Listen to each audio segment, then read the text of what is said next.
Hey everybody, this is Tatiana Moroz and welcome to the Grandma's House edition of the Tatiana Show. We're broadcasting to you live from New Jersey. You can see I have beautiful artwork provided by my grandmother, and we're broadcasting out on Liberty.me and also on Let's Talk Bitcoin. And today I'm joined with some unusual guests. We have Shaban from Spells of Genesis, and we have Erik Voorhees. Now, while I have a lot in common probably with Erik, ideologically, the whole video game thing is a little bit confusing. But one of the cool things about Bitcoin is that you get to learn about things that you don't know about. And I certainly think that the Spells of Genesis game is using Bitcoin in a really innovative way. They're also, I think that you guys are doing something with Tokenly too, right? Is that correct, Shaban? Yeah, correct. We're using the Swapbot from Tokenly, and it works pretty amazingly. Awesome. So why don't you guys say hello to the audience, give a little bit of background for yourself. A lot of my audience already knows about Bitcoin, but some of them doesn't. So, give them a little bit of background on you, and then we can go from there. Perfect. So thank you, Tatiana, for the invitation. Thank you for joining us. I'm Shaban Shaame. I'm the founder of Everdreamsoft, company founded 5 years ago, doing mobile game, basically, iPhone, Android games in general, and software in general as well. So we were pretty early in the video game industry, and in the mobile video game industry, and now we are shifting to Bitcoin because there is innovation in that field, and it's where there is a big opportunity in the market.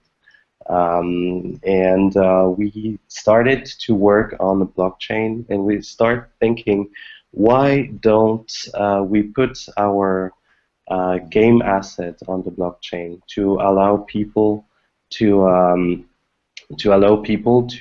have full ownership of what they purchase.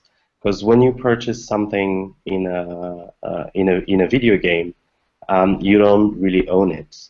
So thanks to the blockchain technology, now we can shift to something where you can own your assets.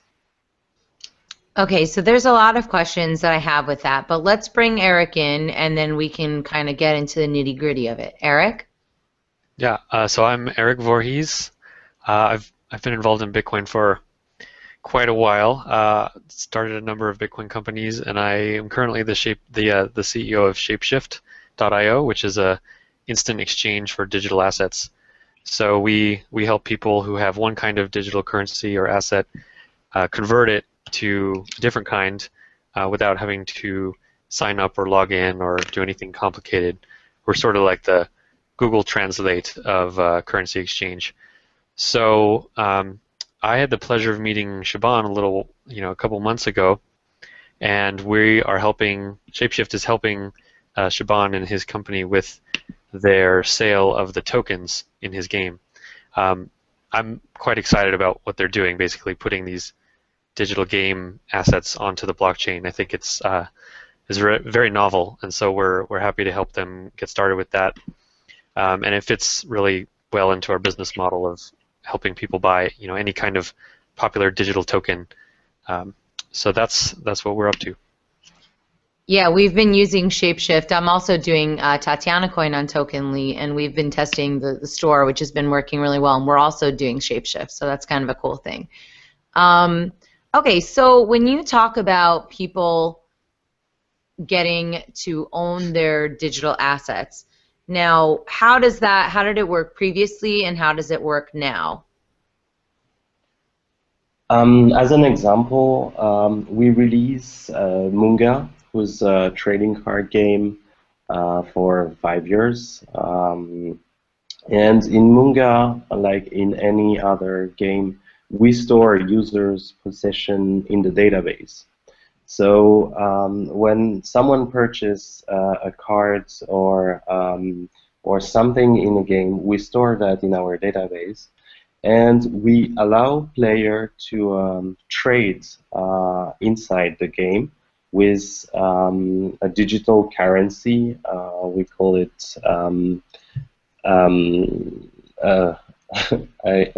silver coin and copper coin, and they can trade these assets in the game within our database. So it happens that some players started to trade those cards even outside the game for real money.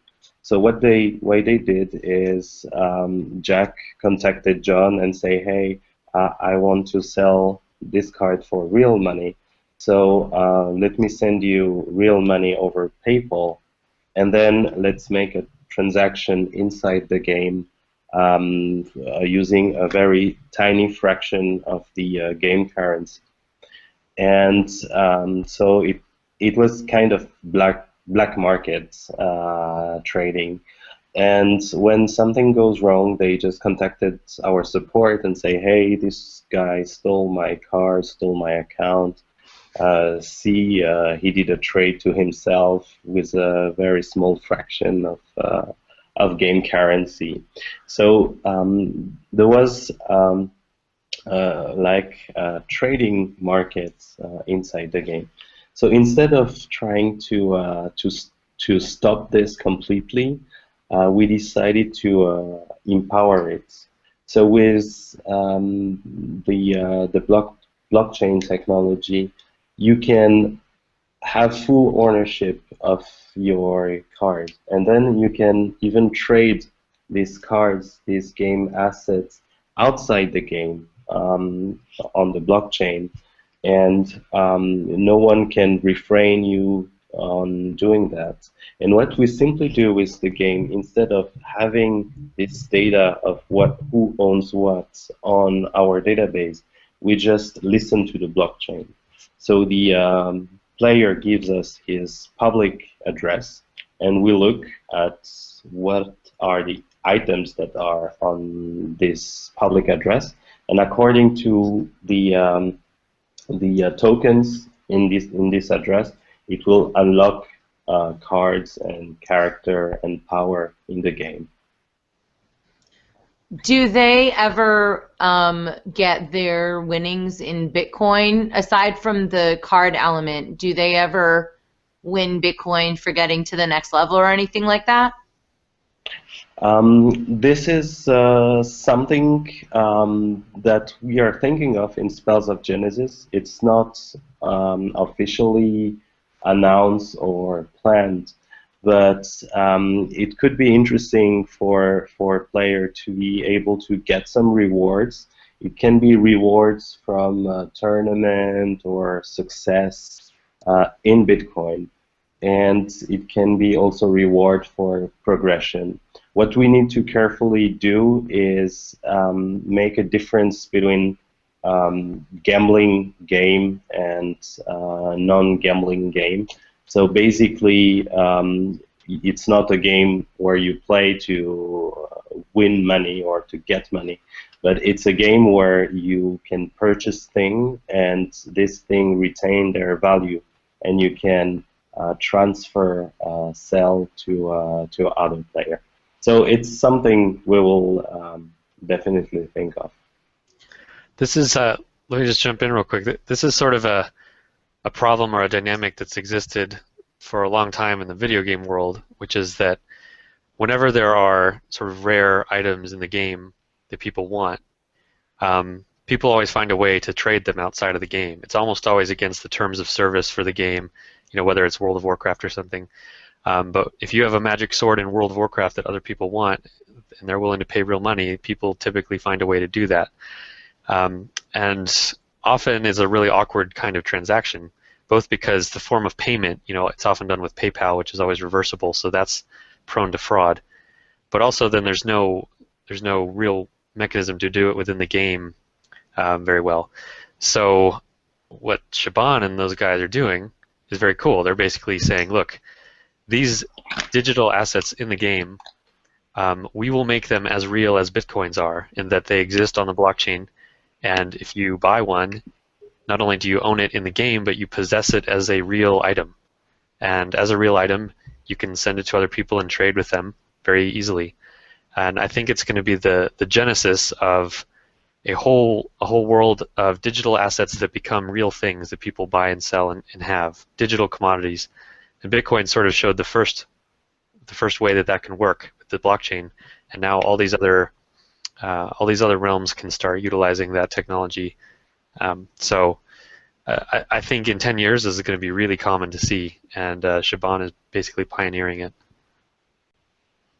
Shaban, can you tell me a little bit about exactly how the game works? I mean, is it Legends of Zelda?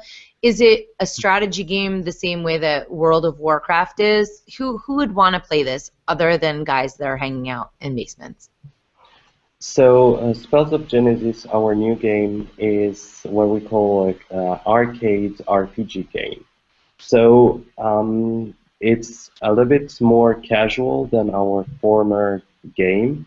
Munga was more strategic, or a little bit more geeky. Spells of Genesis is easier. So it's an arcade game where you see enemies in the field, and you have to shoot at these enemies, a little bit like in a pool. You shoot your ball onto the enemy and try to destroy it. It's very easy, said like that, but there is some feature of strategy, because some enemies are strong against some elements. So when you shoot your balls, when you shoot your characters, your orb, you have to choose the right character that will deal the right damage to the enemy.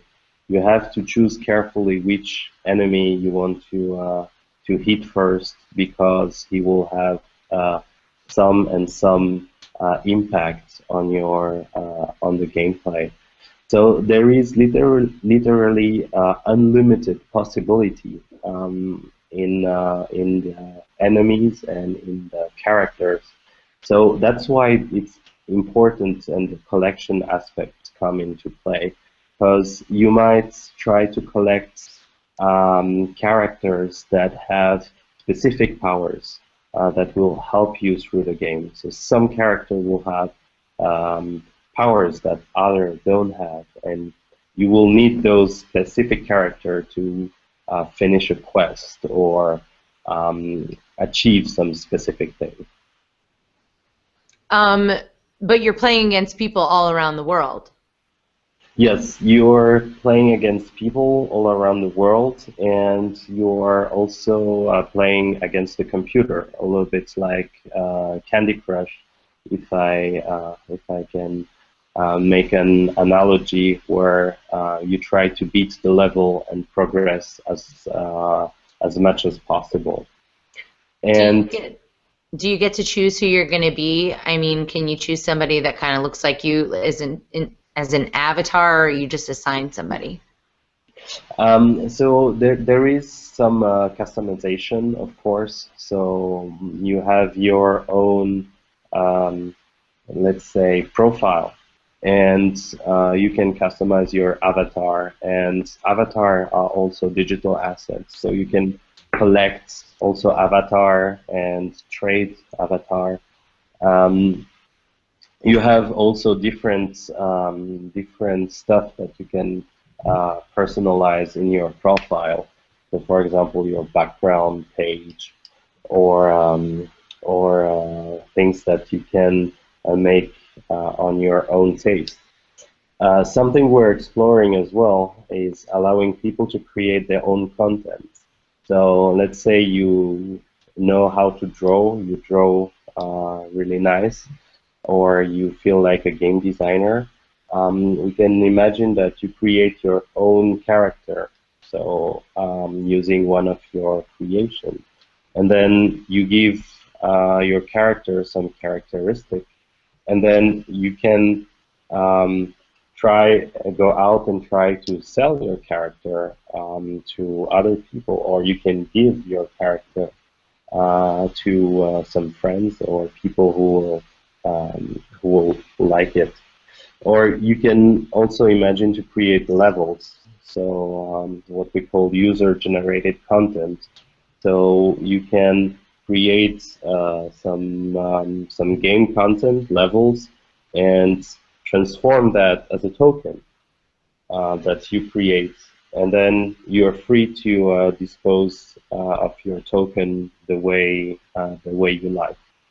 So we can imagine to have a Tatiana level, for example, and people who own Tatiana coin can play these levels, for example. Okay, so they basically have to rock really, really hard in order to do Yeah. it.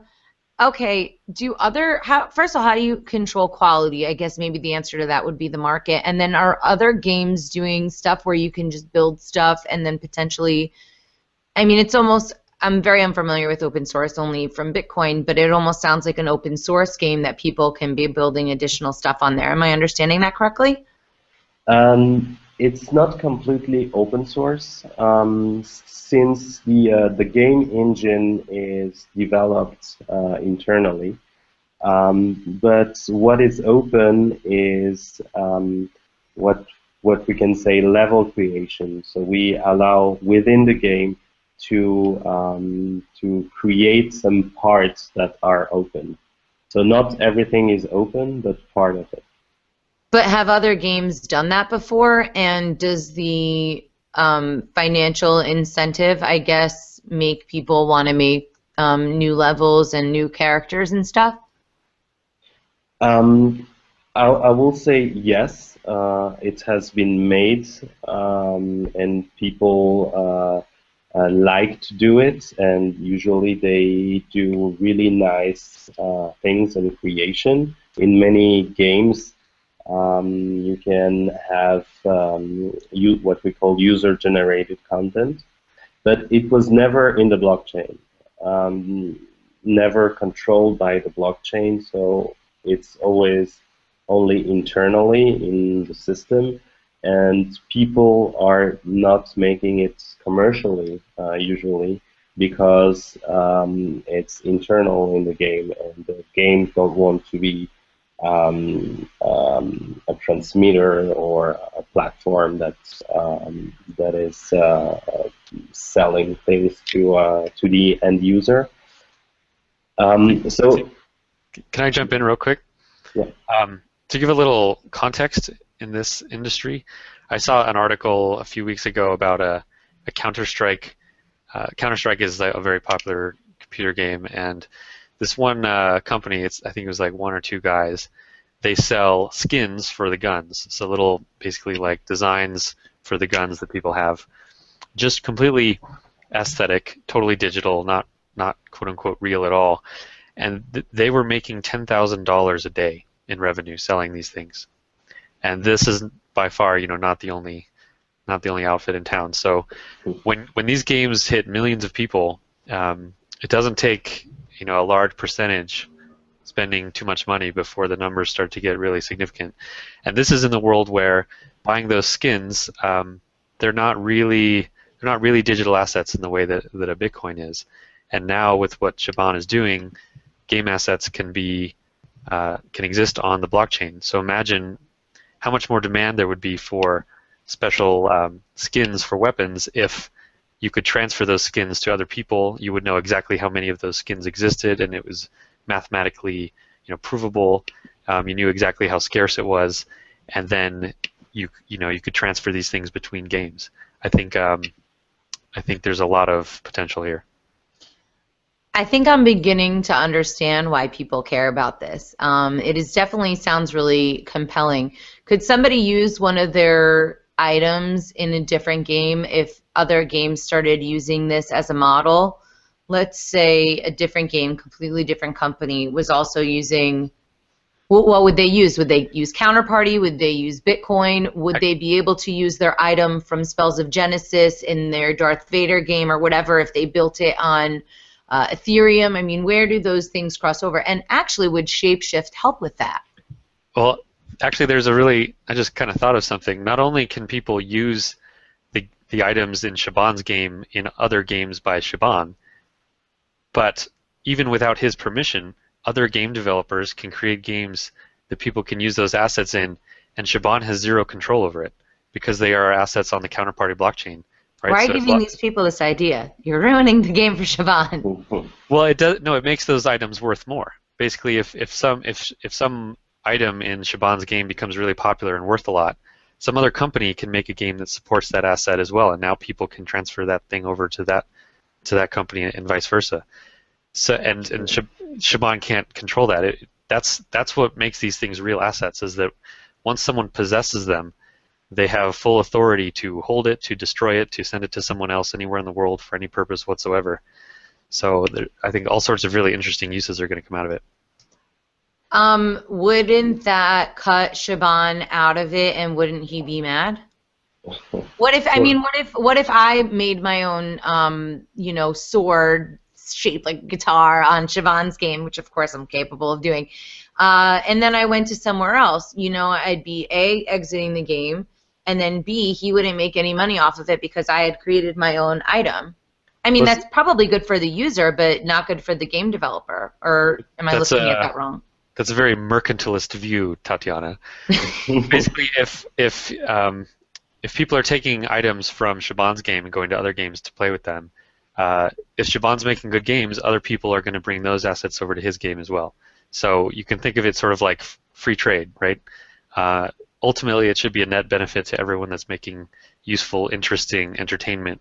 And I think, a lot of the items will get sold by the creator, and once they're sold, the money from the creation and sale has already been made. So it doesn't necessarily even matter if the special sword leaves Shaban's game and goes somewhere else. And indeed, if that sword leaves Shaban's game, now the ones that remain in that universe have become more valuable there, right? So there's a whole supply and demand aspect to this thing. Yes, and I guess there is something very interesting here behind your question.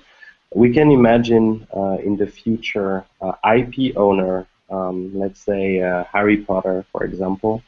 You can imagine someone, the IP owner, issuing, I don't know, 1,000 Harry Potter character as a token. And people who use the token might use the character in a game. For example, a game designer can say, okay, I accept this character and I will put it in my game. And actually, the one who makes the money is the IP owner because he sold the IP of the character Harry Potter, and the game designer just used this character, this IP, and he didn't make money out of the character itself. So I can imagine me as an IP owner issuing license to my character to be used in several different game or product or whatsoever. What if they use that character for evil? Something that's completely antithetical to Harry Potter. Would the IP owner even have any control over that? That's a pretty good question. As it's unseen yet, it's hard to say. But we can imagine that the IP owner put a set of rules where if you are using the image related to the character, you have to comply to a certain set of rules. But it's a completely new ground here, and everything has to be built. But this is the doors that those digital assets opens, actually. Yeah, actually, if you combine this concept with the smart contracts on something like Ethereum, and with prediction markets like Augur, you can actually basically create terms of use for digital assets. And if someone uses that asset and breaks certain terms, if the community is voting on that and observing it, like through Augur or through the prediction market, that can all be enforced through contracts. And someone who bought an asset and violated its terms could then lose the asset according to the contract's terms. Very sci-fi stuff and probably a little ways away, but totally possible now with the platforms that are getting built.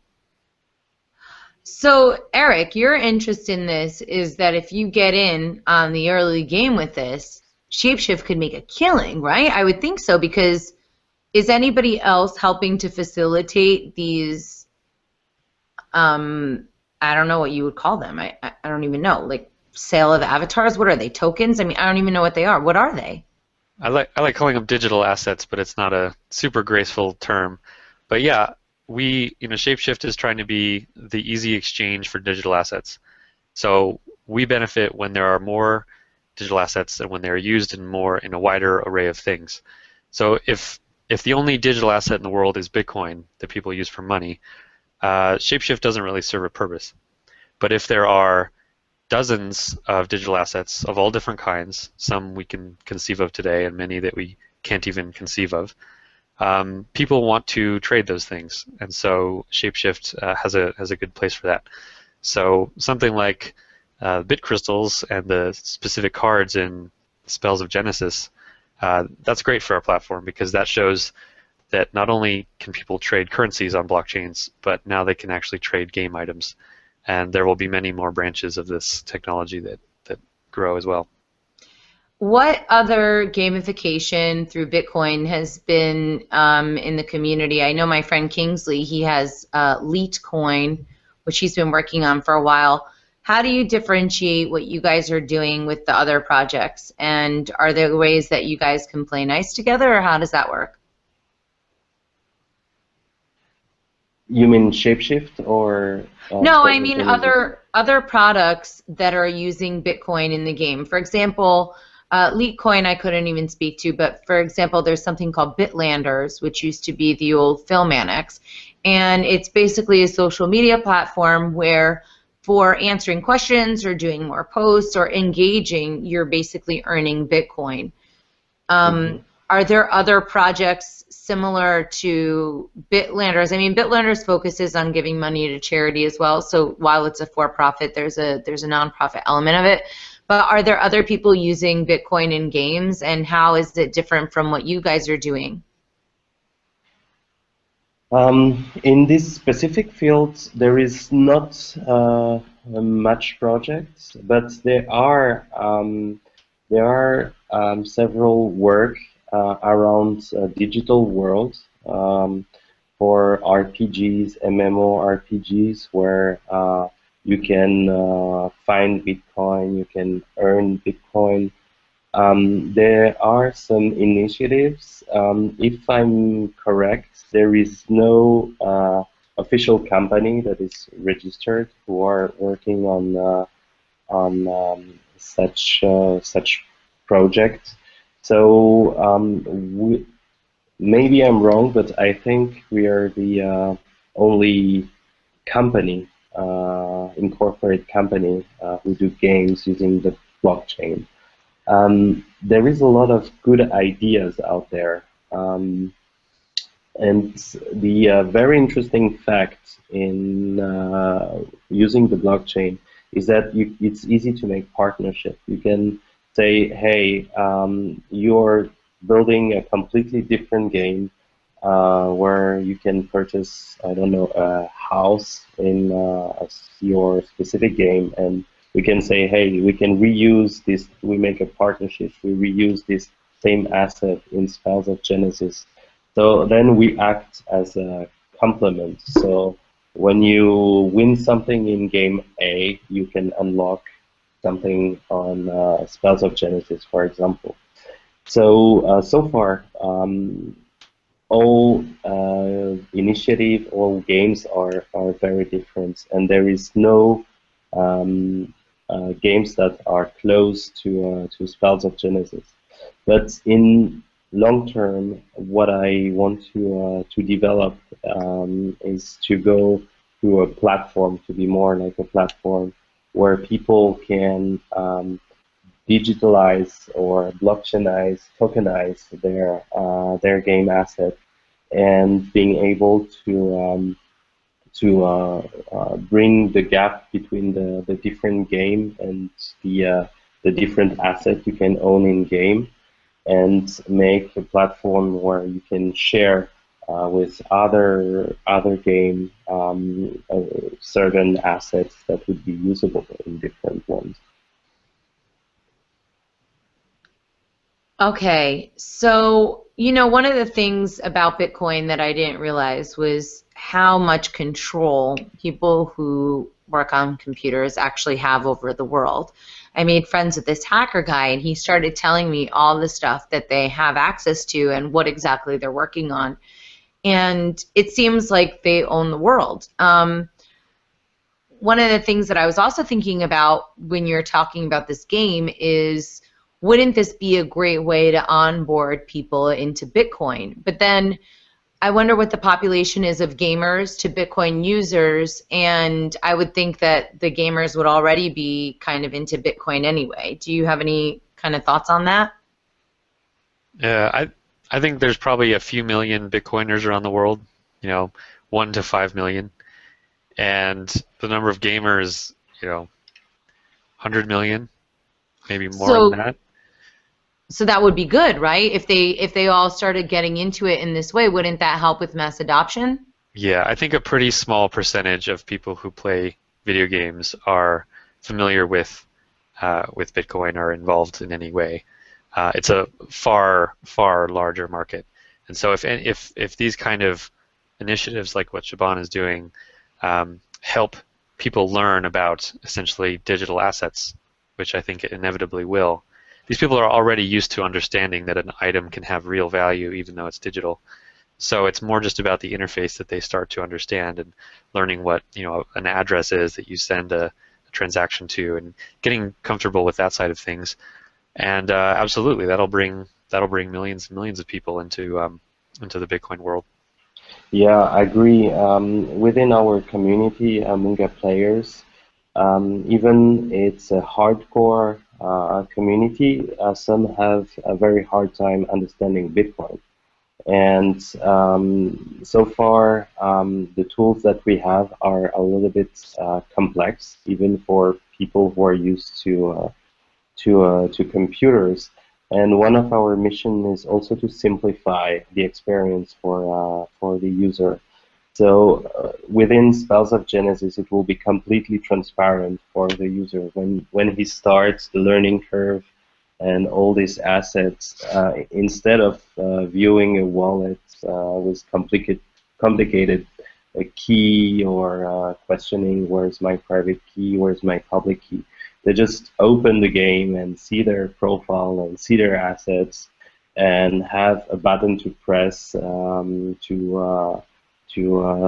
send a card to a friend, for example, without having to understand this public and private key.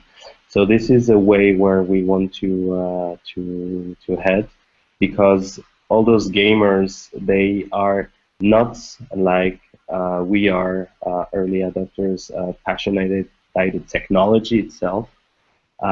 They are interested in the use, and they don't care about how the technology works. They just want to own their asset and trade it.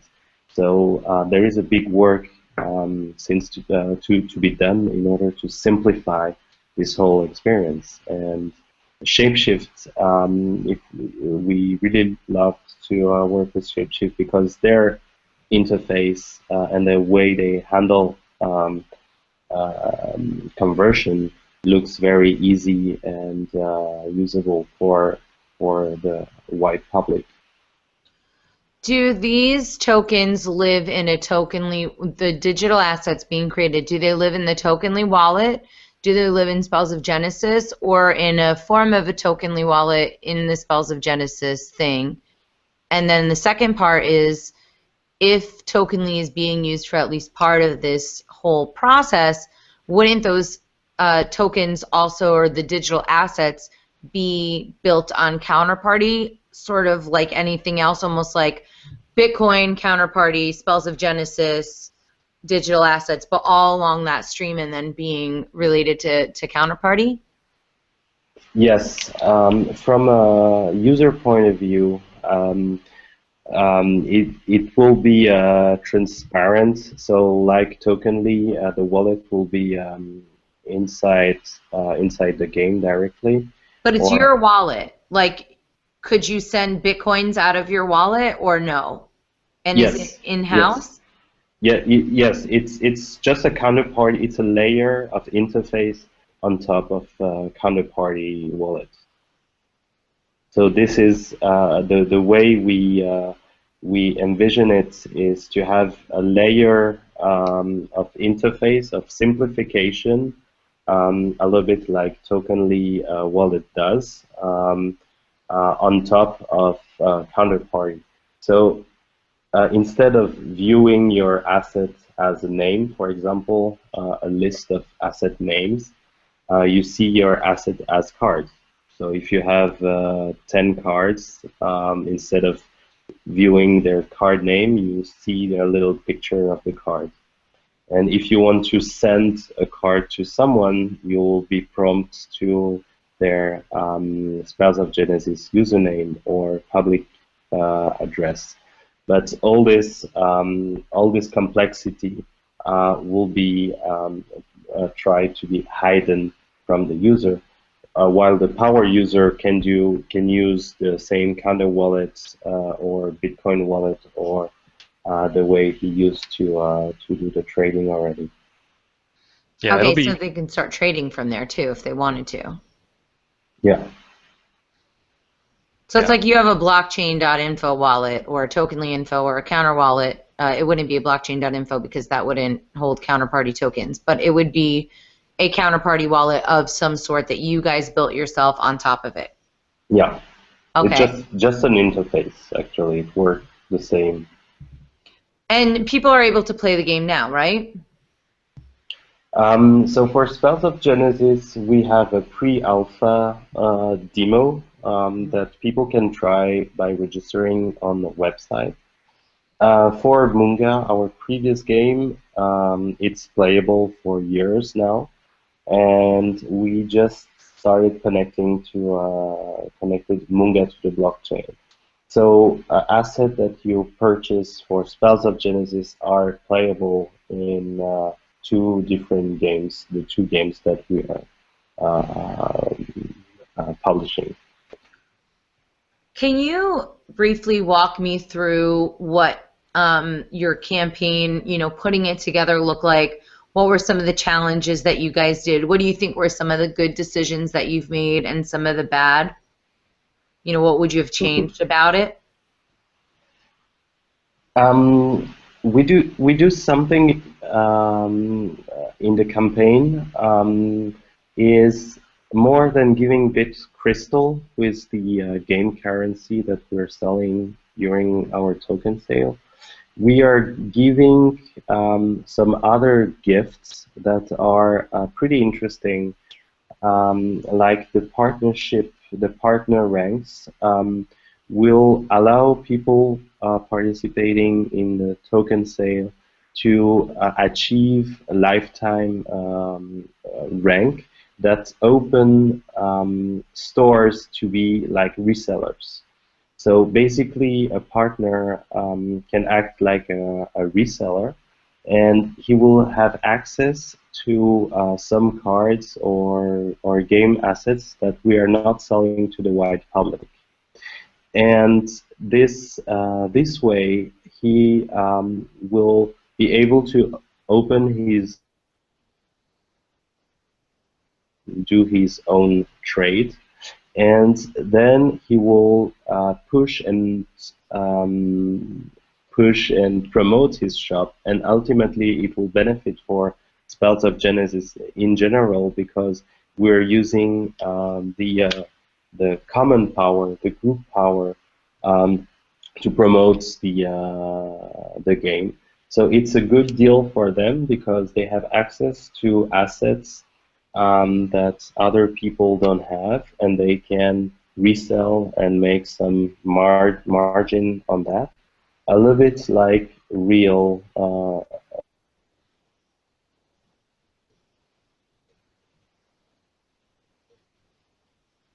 in different locations to push and promote their product. So this is something interesting we implemented in the token sale. Also, what are the bad things? What are the bad things, or what we could have done better? Yeah, like what challenges did you guys find out about? Because I know when I made Tatiana Coin, it was just one dead body under another that I just kept finding under a rock. You know, there were a lot of things that I didn't see coming. So I guess that's the question to clarify. So there was one very important thing, very important decision was, are we accepting fiat currency, the US dollar, PayPal, whatever? Because our user base, our fans who are playing Munga, they're used to use PayPal and the regular thing, and we decided not to accept this, even that it cuts us from our a big user base who don't own Bitcoin and who don't want to take time to look at it. So this is a very major difficulty, because we kind of splitted our user base and say, okay, this is only for people who want to use Bitcoin. And the legal framework refrain us to accept fiat currency, since digital assets status is unclear. So we prefer to play safe and not accept fiat currency. So this is one of the big challenge that we have in the digital world, how we can bring people who are not familiar with crypto into a project that might interest them. Yeah, that's been a big challenge to me, and I think that one of the cool things would be to integrate the ability to buy Bitcoin for fiat. I mean, there's the 2 or 3 day turnaround time, but I don't know if you guys are familiar with the project Lidera. I learned about that at Chicago Inside Bitcoins, and what they're doing is that they're allowing people, for example, if somebody wanted to buy Tatiana Coin and they didn't, maybe they can figure out how to use a Tokenly wallet, but right now I have to say, okay, well, go to Coinbase, give them your firstborn, and then in 3 days you might get some Bitcoin. So, I mean, it's a torturous process they're not going to remember, and that's been a big impedance to me as well. And then the other option that we came across with was, allowing them to buy a certain limited number of coins, and if they do something messed up, well, whatever. I mean, it's Tatiana Coin. I have a finite amount of them, but it's not like there's 2 of them left and I'm just holding on to them for dear life. So, I guess I could take that risk. But since you guys are doing something on such a higher scale, is that why you weren't able to do it? Because you were worried about people gaming the system, maybe sending you PayPal and then reversing it type thing?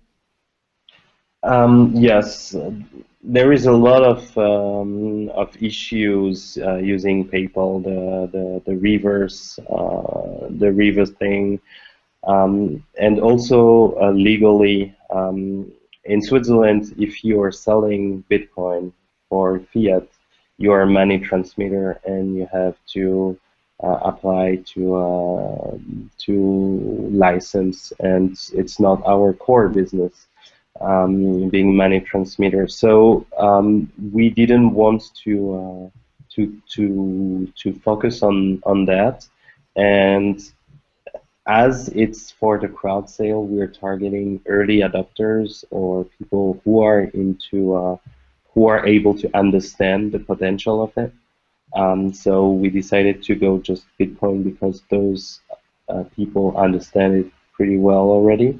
But when it will come to the public release, product release, we will definitely work in partnership with other company who can simplify the process for the user. We want always to have something transparent. So if they need some Bitcoin or need some digital asset for them, should be very simple they just put their credit card or do the process they are used to, and they receive the asset without having to think too much and to understand too much about how a wallet works. And this is the big challenge ahead of us. Yeah, I think that that's really where things start to become really stressful and annoying, almost to the point where I don't even know how people can manage to try and do businesses in Bitcoin in the first place. Obviously, Shapeshift, you guys were one of the first people to say, we're not going to New York, screw this, which I actually thought was a really great way to do it. I know that some people will be able to do it, but when I sat in on an explanation of BitLicense, there was an attorney, and any question that anybody had for him, he had no answers to. And imagine you're paying this guy $500 an hour, and every response that he tells you is, I don't know, I don't know, I don't know. It's actually really a big turnoff, just like logically, you know? And I can only imagine how terrifying it would be, genuinely, as a business to try and work in New York, because you really have no idea what they're going to try and do to you. Now, you guys are not based in New York, so from what I understand, though, they can still, if you were, you know, let's say people are playing Cells of Genesis and you're registered in another country, with a regular game, with a regular company that would somehow accidentally do business in New York, they also want them to get a license, which is bananas, because what, every single Bitcoin company in the world has to go to New York and pay $5,000 just for the application, and then $30,000, $50,000, $100,000 minimum for their attorney fees. That's bananas. So how are you guys dealing with that? Like, what if somebody wants to play Spells of Genesis and they're on 34th Street? What happens? So far, to tell the truth, is undetermined.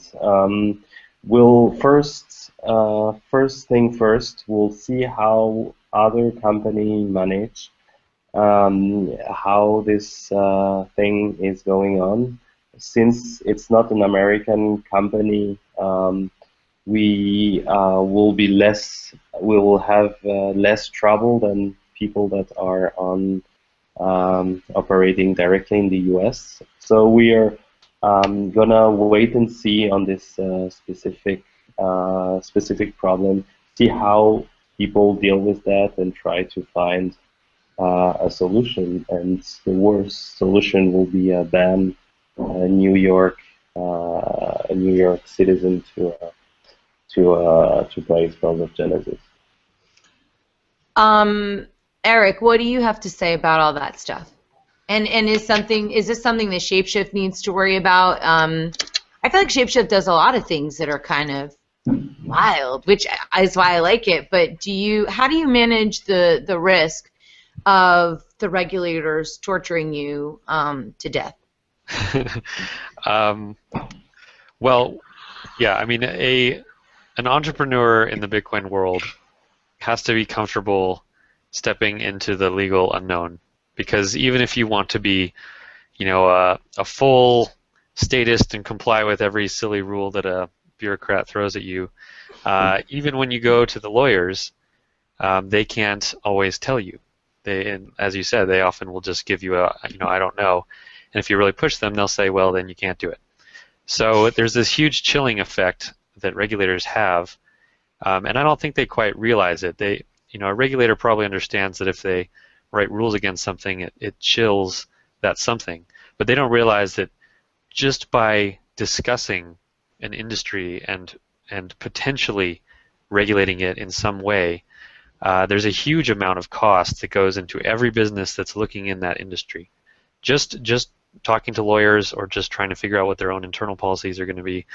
So yeah, it sucks. The fact that a Swiss company like Everdreamsoft has to be thinking about New York State financial regulations when they are just building a video game that people play for entertainment. The fact that they have to think about that is very indicative of how screwed up I think the U.S. regulatory system is. And who knows how it'll turn out. But ultimately, I think New Yorkers are going to be sort of a second-class citizens for a while the crypto innovation moves on without them. Well, I think it's going to be pretty embarrassing. You know, you bring up a good point. I mean, does he now have to worry about every single country in the world being, the state of New York?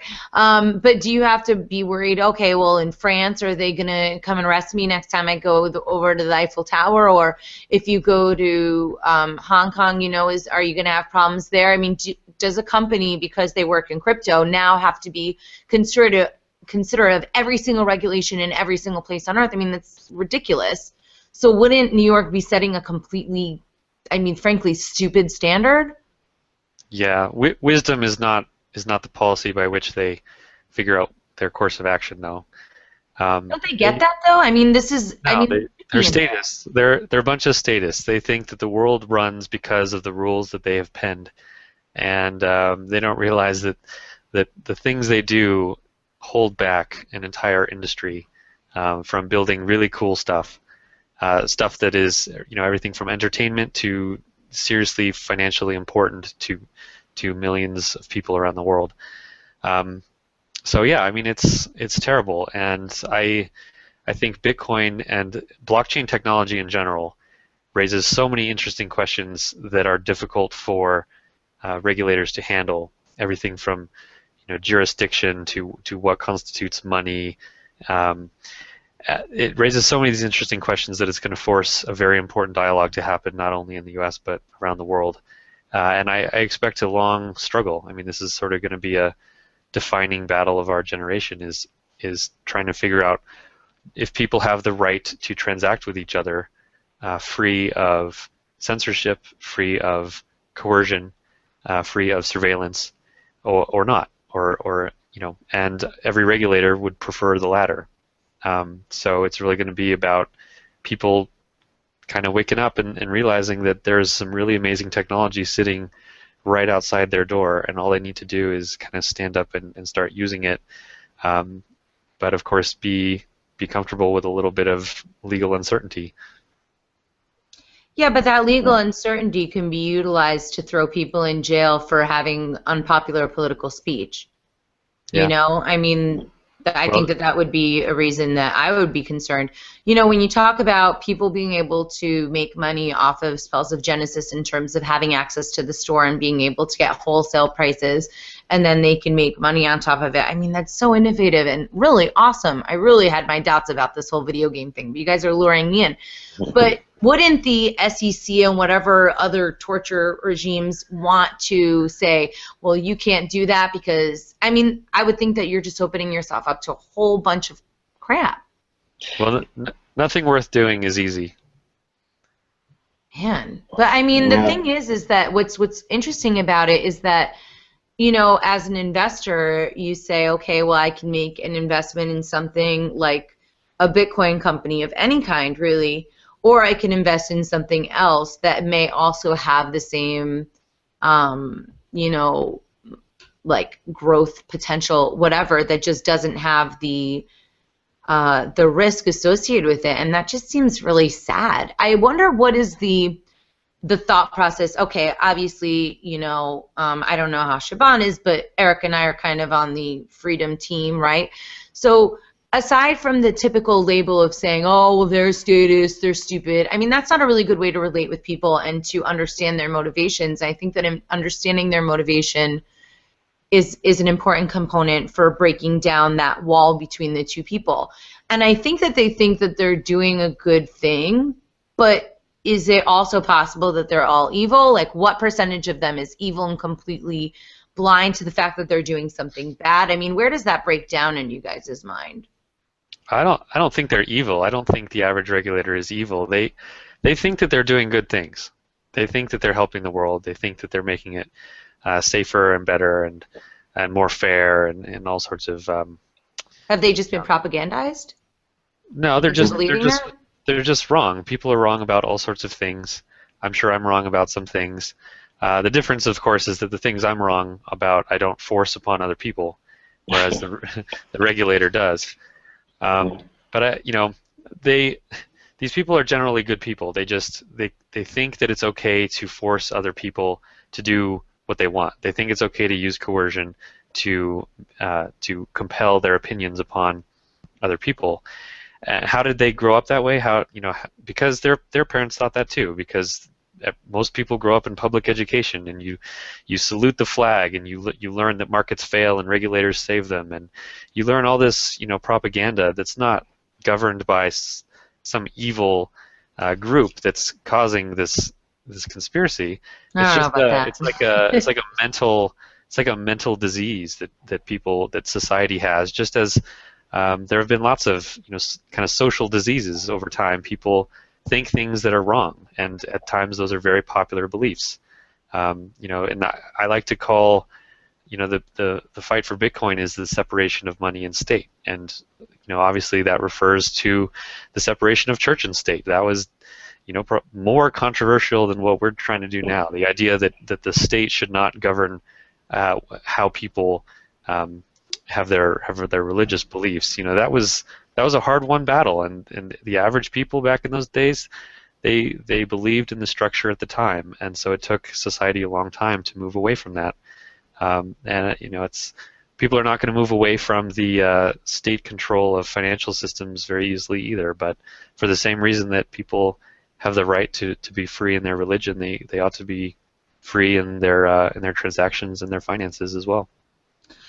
I agree with everything that you said, except that, and I'm not genuinely trying to be conspiratorial, I feel like that's a way to turn people off, but that agenda is set by somebody. It's not like everybody just went to school and they're like, I don't know, what should we do? Maybe we could salute the flag. That's a great idea, Bob. And then they start saluting. I mean, somebody came up with that as part of the, process, right? And I think that's really where we run into issues, because we have this massive ability to tell people what to think, whereas before people were segregated, they barely had telephones, much less the internet. So now it's almost like a massive melding of the minds into whatever X person or X group of people says that they should be thinking about. Well, just as people that understand markets, I think, understand the concept of spontaneous order, where markets aren't based on some central entity guiding them toward producing things that are useful. It's a spontaneous process. And in the same way that societies have spontaneous order develop in certain ways, they absolutely have spontaneous disorder. Concepts and dynamics that spontaneously happen that aren't necessarily good. And I think the desire to control other people is one of those, and causes the statism that we all have to deal with. So how do you guys sleep at night, with just really good lawyers, or you think about the positive stuff that could potentially come out of this? I think what it drives is we cannot be driven by fear. Being an entrepreneur is like jumping into the nowhere. So it's a part of the fun, because innovators take risk, and at some points we have to jump into the thing.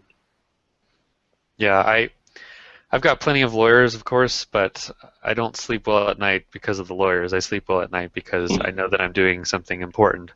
And even if it's scary, and even if the state might like to hurt me and take my stuff and ruin my days, I hope to have lived a life that I can look back on and say, yeah, I built things that were useful to people, and I didn't cower in fear at the government that was in front of me.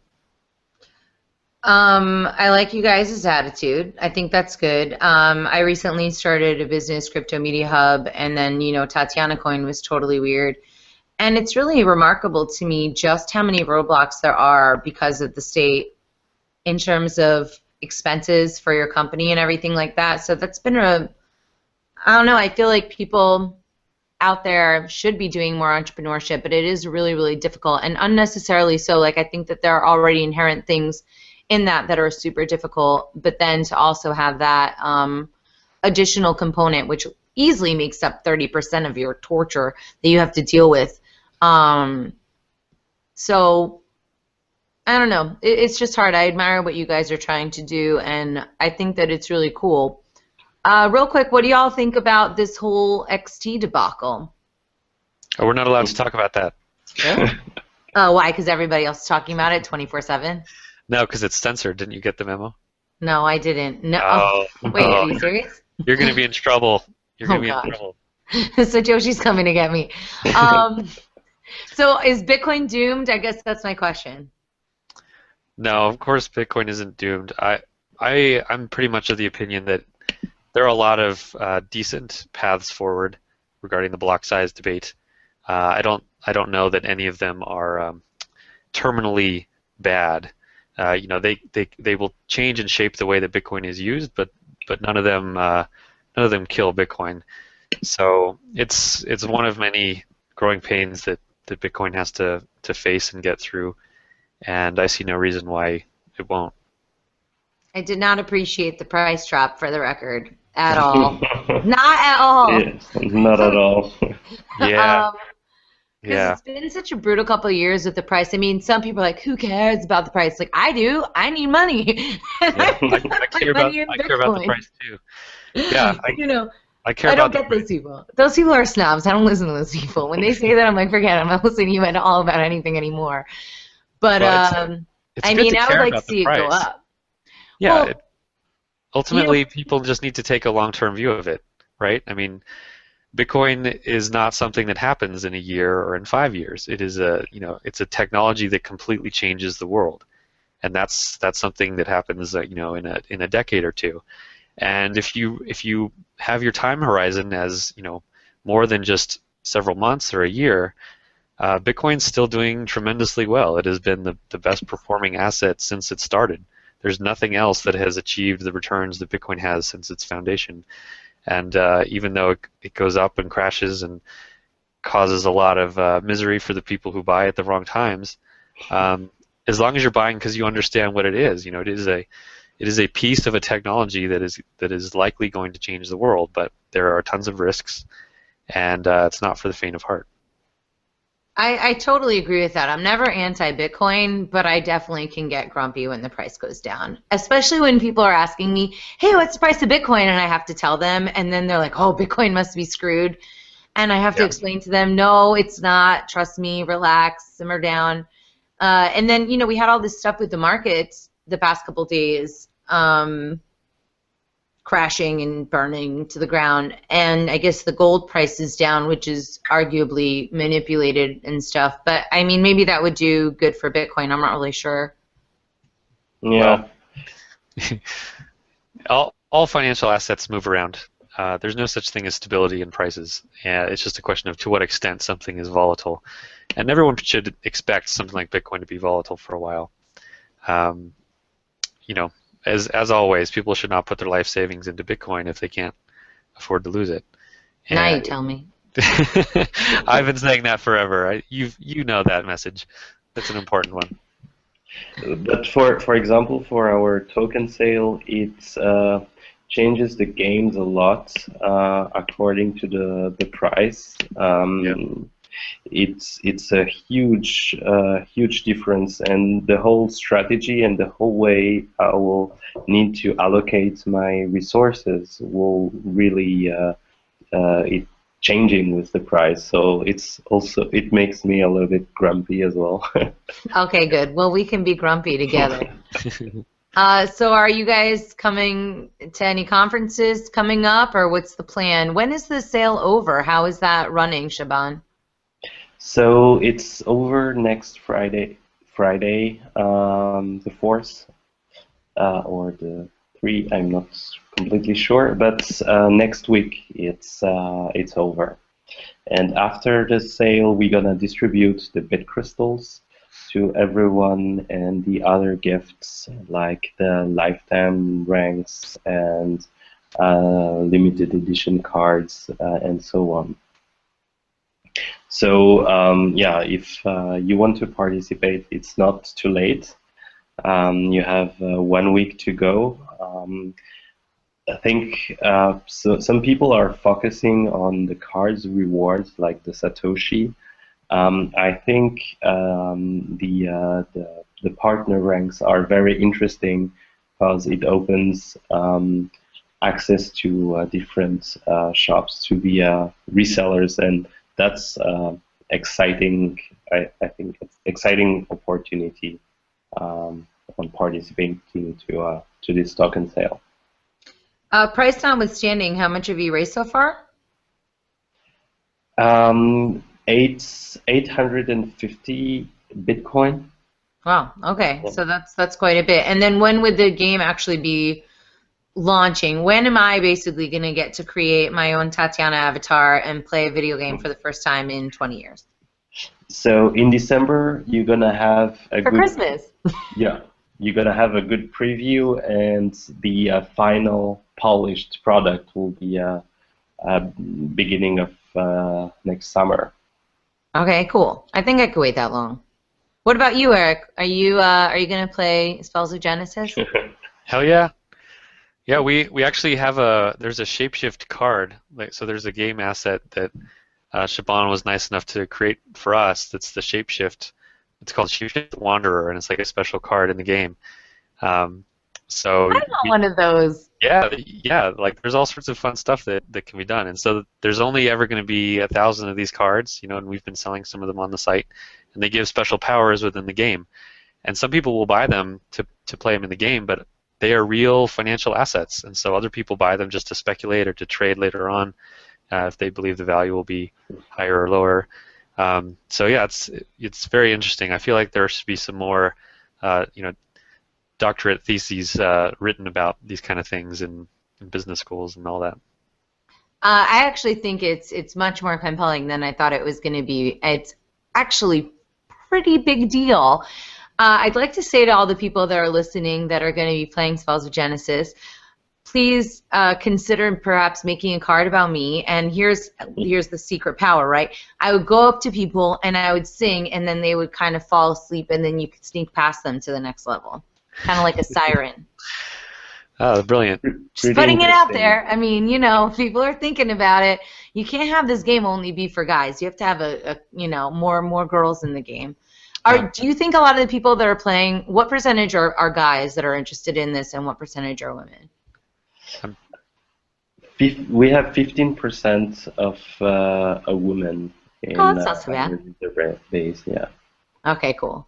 So, Shaban, are you speaking at any conferences anytime soon? Nothing decided yet. Okay, well, I hope to see you sometime and meet you in person. How about you, Erik? What's up on the agenda for you? Just working on Shapeshift. No big travel plans in the near future, so just got to keep building. Is there anything new and exciting about Shapeshift that's coming up?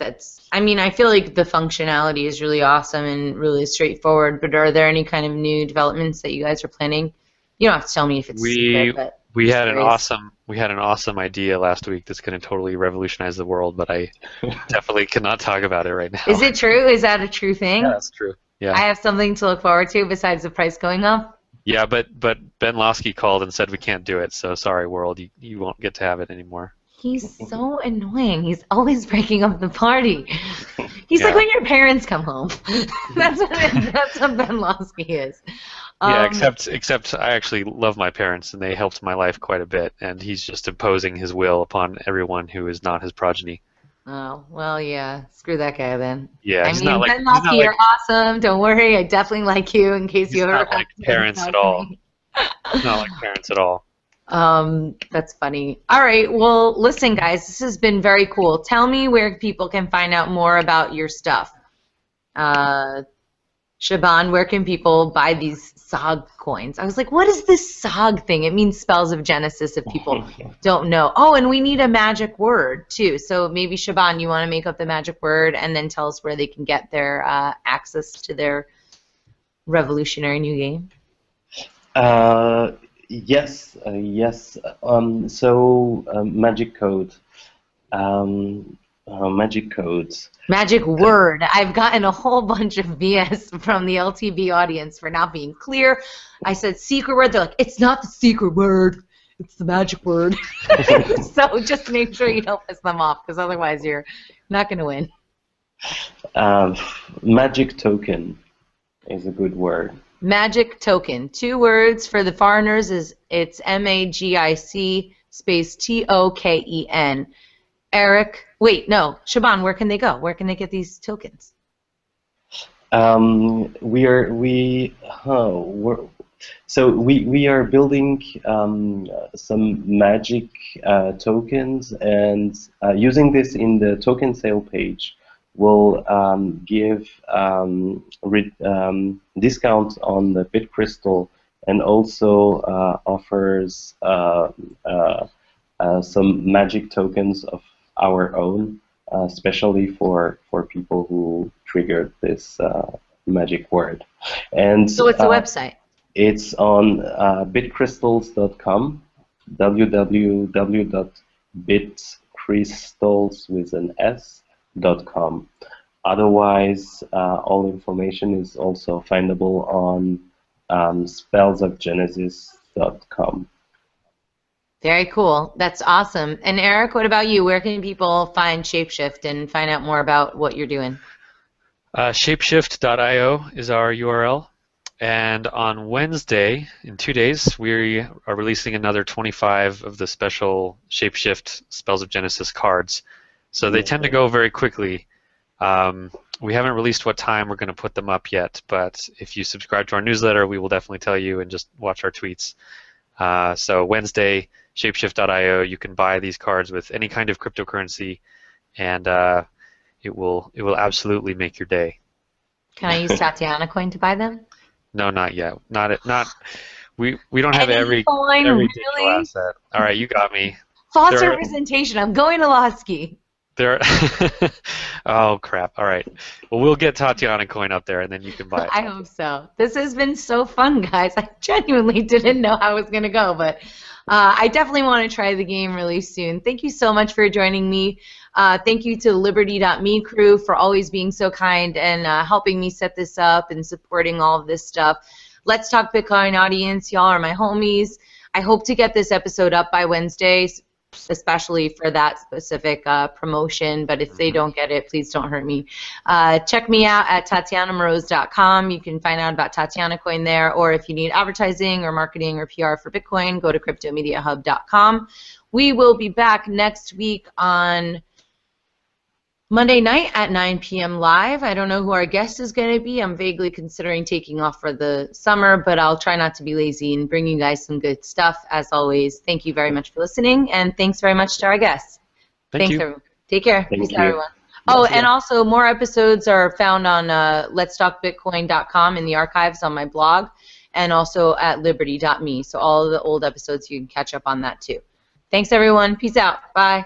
Thanks. Bye.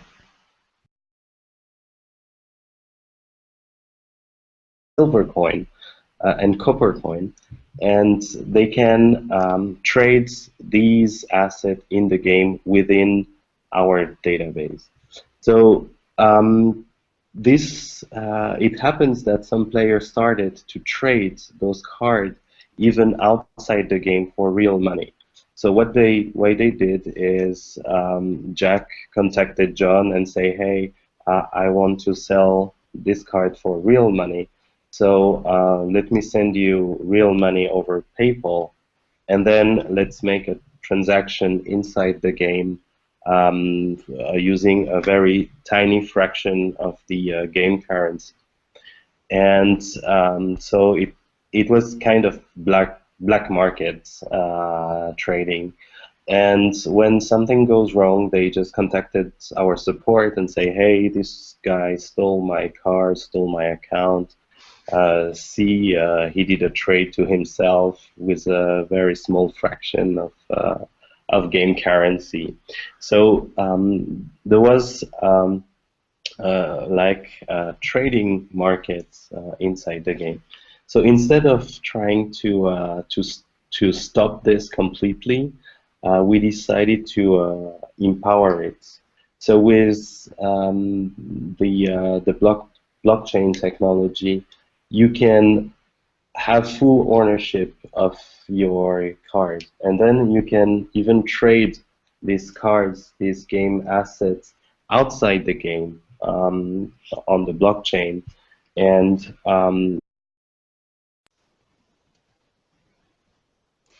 Hey everybody, this is Tatiana Moroz and welcome to the Grandma's House edition of the Tatiana Show. We're broadcasting to you live from New Jersey.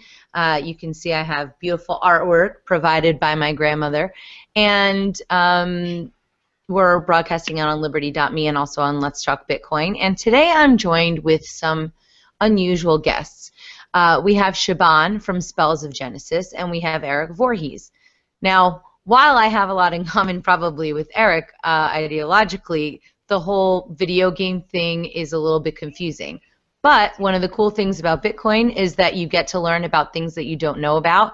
And I certainly think that the Spells of Genesis game is using Bitcoin in a really innovative way. They're also, I think that you guys are doing something with Tokenly too, right? Is that correct, Shaban? Yeah, correct. We're using the Swapbot from Tokenly, and it works pretty amazingly. Awesome. So why don't you guys say hello to the audience, give a little bit of background for yourself. A lot of my audience already knows about Bitcoin, but some of them doesn't. So, give them a little bit of background on you, and then we can go from there. Perfect. So thank you, Tatiana, for the invitation. Thank you for joining us. I'm Shaban Shaame. I'm the founder of Everdreamsoft, company founded 5 years ago, doing mobile game, basically, iPhone, Android games in general, and software in general as well. So we were pretty early in the video game industry, and in the mobile video game industry, and now we are shifting to Bitcoin because there is innovation in that field, and it's where there is a big opportunity in the market. We started to work on the blockchain, and we start thinking, why don't we put our game asset on the blockchain to allow people to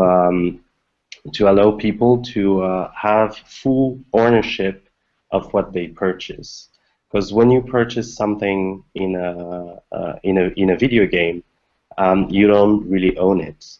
So thanks to the blockchain technology, now we can shift to something where you can own your assets.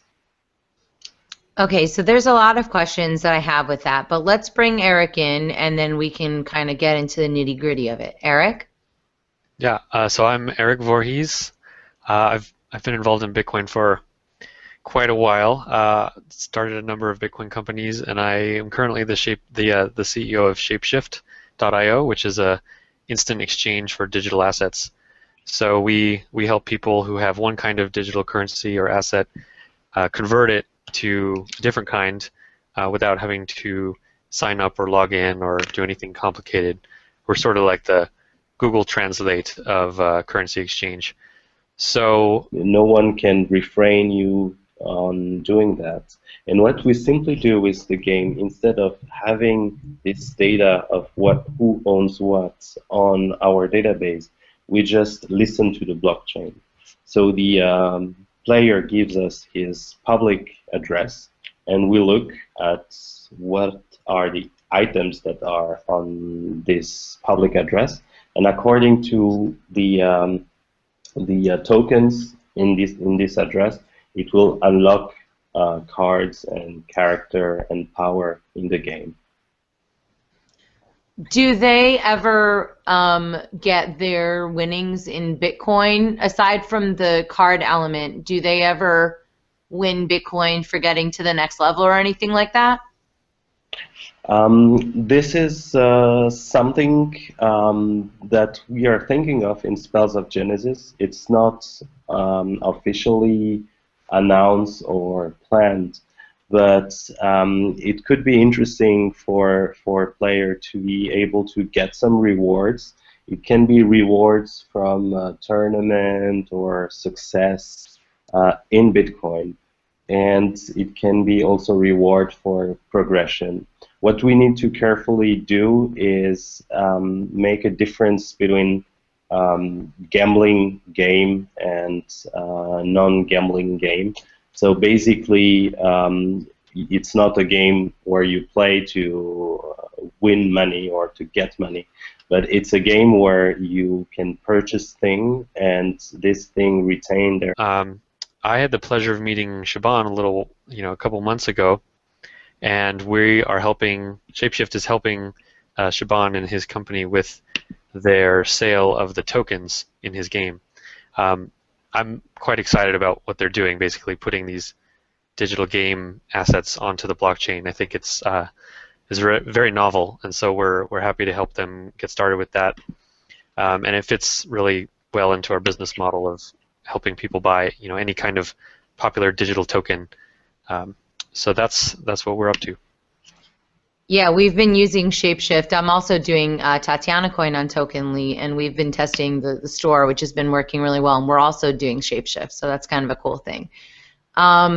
Okay, so when you talk about people getting to own their digital assets, now how did it work previously, and how does it work now? As an example, we release Munga, who's a trading card game for 5 years. And in Munga, like in any other game, we store users' possession in the database. So when someone purchases a card or something in a game, we store that in our database. And we allow player to trade inside the game with a digital currency. We call it I forgot.